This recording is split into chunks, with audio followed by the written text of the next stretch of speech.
Good morning, my dear students. Hearty welcome to all of you for today's moral science class. Hope you all are doing good. Here is your moral science teacher, Jyotimal.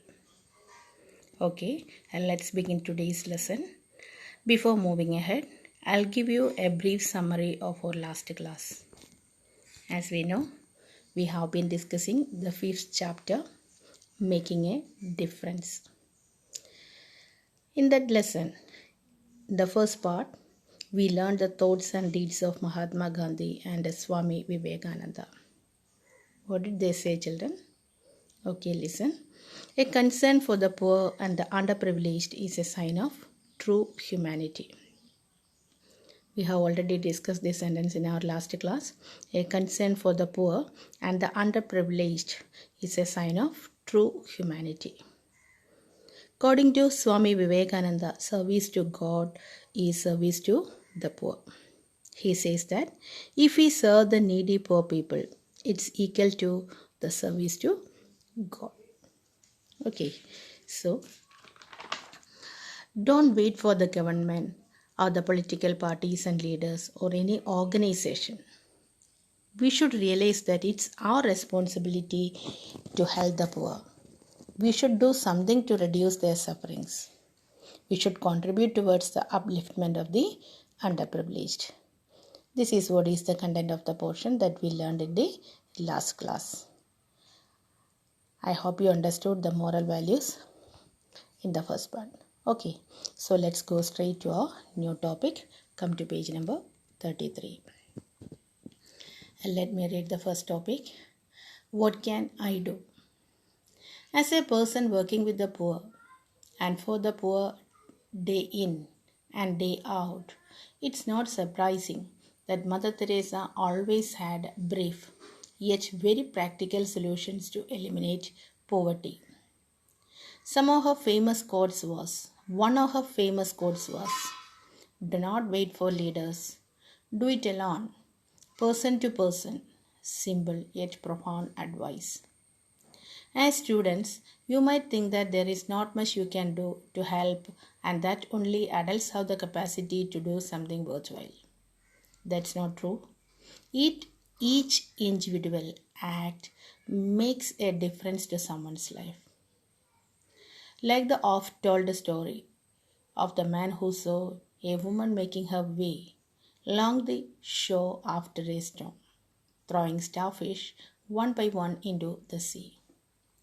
The man could not understand what the woman was trying to achieve, as the tide had washed up thousands of starfish that were alive onto the beach. Hey, the man called out, there are thousands of starfish on the beach. You are not going to make much of a difference.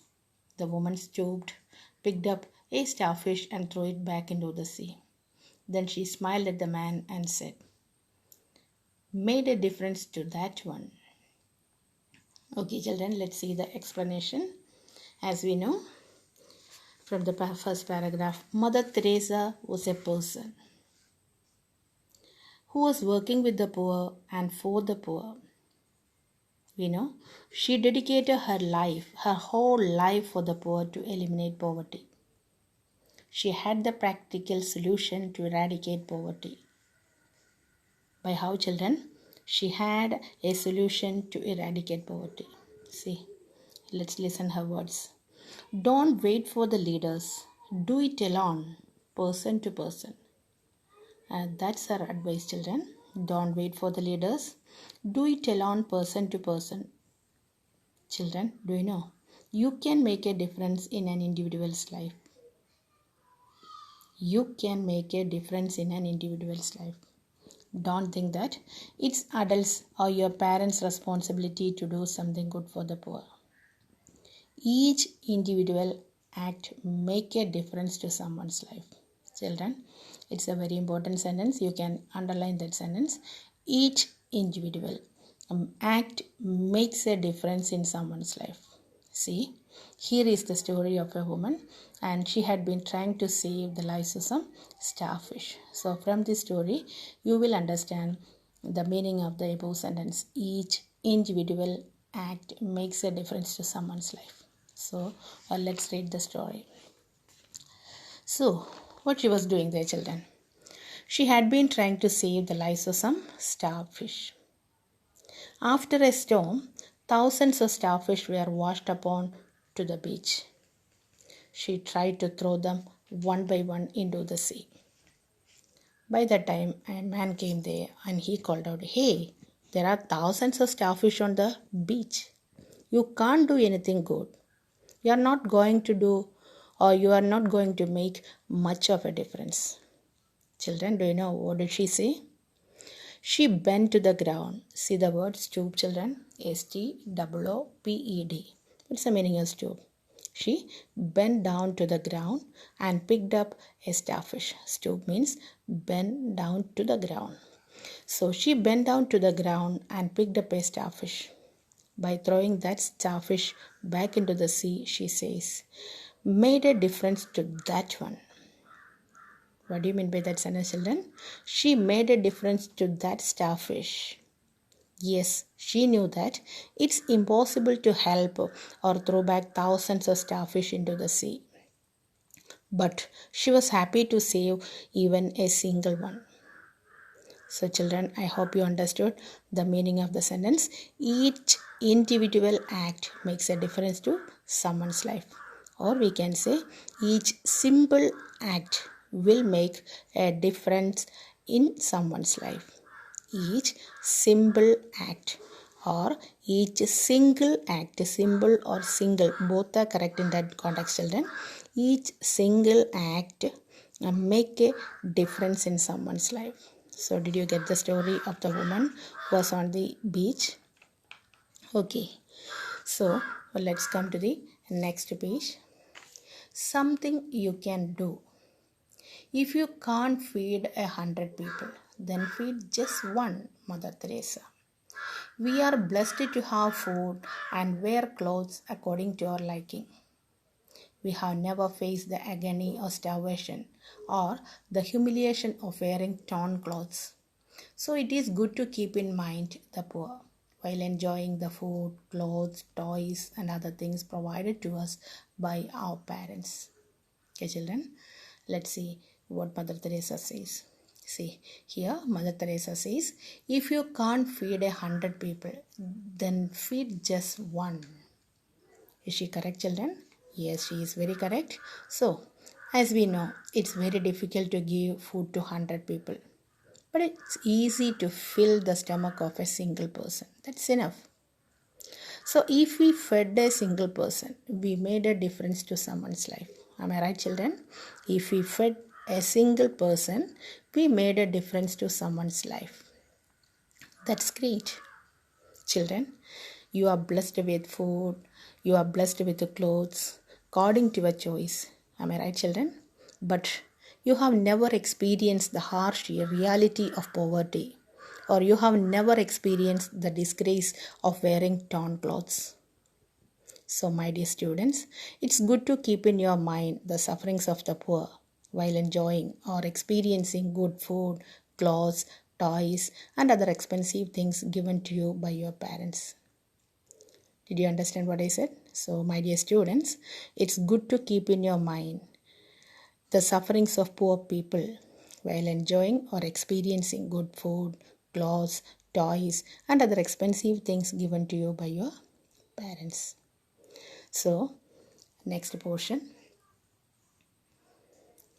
Here are some practical things you can do. I know you have the practice of being good or behave in a good manner to beggars and all. Yet, this is a gentle reminder to you, children. So, let's read what all are the practical things that we can do in our lives. Let me read the first one. Do not waste food. At all times, take only as much as you need to eat. Second point. If you fast for religious reasons, try and give the money or food you save that day to a poor person. While holding a birthday party or any other celebration in the family, try to cut down on the expenses and use that share of the money to provide a meal to those who are homeless or in orphanages, old age homes, shelters for street children, etc. Check your clothes cupboard and see if you have more than you need. Give the extra clothes to the poor. Remember to always sew up tires and launder other clothes, old clothes before donating. Do the same with your books and toys also. Always repair torn books and toys before giving them.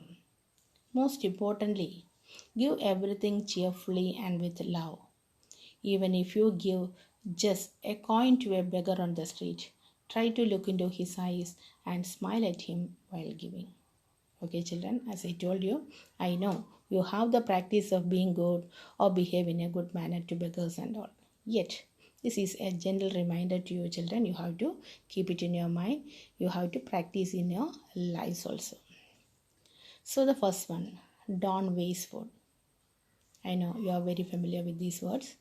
So, as we know, a majority of people in our country do not have the basic amenities. Do you remember the basic amenities? Yes, food, clothing, and housing. The second point, if you are in fasting, you know what is fasting. So, if you are in fasting, try to give the food or money that you saved that day to a poor family. And the third point, try to cut down the expenses of your birthday or any other celebration in your family and use that share of the money to provide a meal to those who are homeless or in orphanages, age-old homes, shelters for street children, etc. Next point, give your extra clothes to those who are in need. See, once in a while you can check your clothes cupboard and see if you have more than you need, you give the extra clothes to the poor. So give your extra clothes to those who are in need. Don't forget to repair the tires and wash the clothes. Then one more thing, children, if you can, iron it properly before donating. Okay. And the next point number 5, do the same with your older books and toys. Always remember to repair the torn books and toys before giving them. And the last one, here is the most important matter that you have to practice in your life, children. Be happy and cheerful while giving even a single coin to a beggar on the street. Let me repeat it. Be happy and cheerful while giving even a single coin to a beggar on the street. Try to look into his eyes and smile at him while giving. Okay, so let's move on to the concluding portion of our lesson. And let me read the portion. The best way to alleviate, children, the pronunciation, alleviate, alleviate, alleviate, alleviate. I'll give you the meaning later. So listen, the best ways to alleviate poverty is to give people a hand up, not a hand out. Listen, it's not just material goods that we need to give to the poor and suffering. They need our respect, compassion, empathy, and care. And we can show our concern for the poor by utilizing our time, talents, and resources for their for their well-being. There is a line from an old novel, Mrs. Diamond. If you give a man a fish, he is hungry again in an hour. If you teach him to catch a fish, you do him a good turn. Okay, children, let's see. The best ways to alleviate poverty is to give people a hand up, not a hand out. I'll give you the meaning of alleviate, children. Please listen. Make something less severe. Make something less severe. So, the best ways to alleviate or the best ways to reduce the suffering or poverty of people. Which are the children? Only the best one is hand up, not a hand out. So what's the difference between hand up and hand out? So did you get the word, children? Alleviate. Alleviate means make something less severe. So the best way to reduce the suffering or poverty of people, that is what is hand up, not a hand out. So what do you mean by hand up? Hand up means support a person. Then what do you mean by handout? Handout means a quantity of financial or other material aid given to a person or organization. Once again, children, hand up means support a person. Handout means a quantity of financial or other material aid given to a person or organization. I hope you understood the difference between hand up and hand out. So, which one is the best way to alleviate poverty? The best way to alleviate poverty is to give a people a hand up, is to give people a support. Understood? Okay, so let's read the paragraph. It's not just material goods that we need to give to the poor and suffering. So, what do you mean by this, children? We can support the poor and the needy. By how, children? We can support the poor and the needy. By how? By hand up. Then what do you mean by hand up? Hand up means support a person. Support a person mentally. Support a person mentally. They need our respect. They need our compassion, empathy, and care. Did you understand, children? The first sentence. They need. The poor people should need our respect, our compassion, our empathy, and care. Then what do you mean by empathy? Empathy is the ability to understand and share the feeling of another one. We should have empathy, children. We should have the ability to understand and share the feelings of another person. So we can care the poor by giving our time, talent, and resources for their well-being. Did you understand, children? We can care the poor by giving our time, by giving our talent and our resources for their well-being. So resources means material aid, or we can help them financially. So first of all, we have to take care of them. By how, children? We have to respect them. We have to show compassion, empathy, and care towards them. Then secondly, we can give our time to them. Thirdly, we can give our talent to them. And the last one is resources. That is what is financial help or other material aid. Okay, so let's see. Here is a line from an old novel, Mrs. Diamond. I think it will help you to identify the difference between hand up and a handout. Okay, listen. Suppose if you give a man a fish, see, he is hungry, but within an hour he will be hungry again.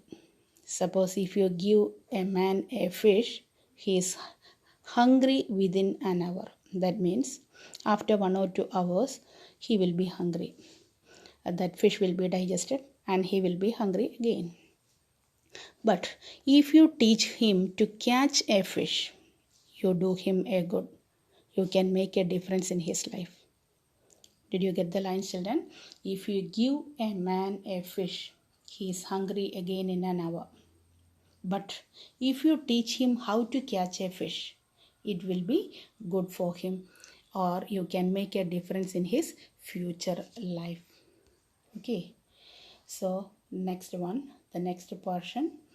If we can help poor children with their schoolwork, or teach them some skill, or we can help them get out of the rut of poverty in the future.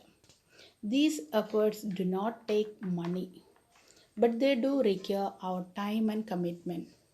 There are numerous organizations which undertake such projects for the upliftment of the underprivileged. These organizations are constantly in need of volunteers who could teach children in slums or help in organizing some fundraisers, etc. There just might be one in your school too. Volunteer and volunteer and discover the poor joy of giving. Okay, children, let's see the explanation. We can help the poor children. By how, children? We can help the poor children by giving them private tuition. See the first sentence, children.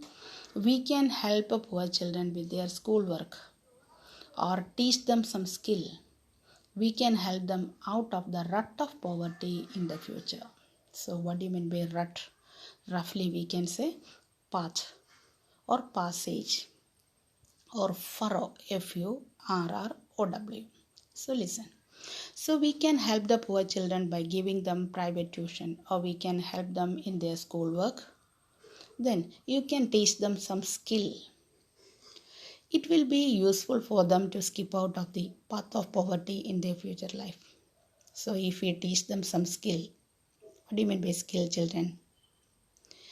If we teach them how to make flower pot, or if we teach them how to make plastic flowers, it's a skill, no?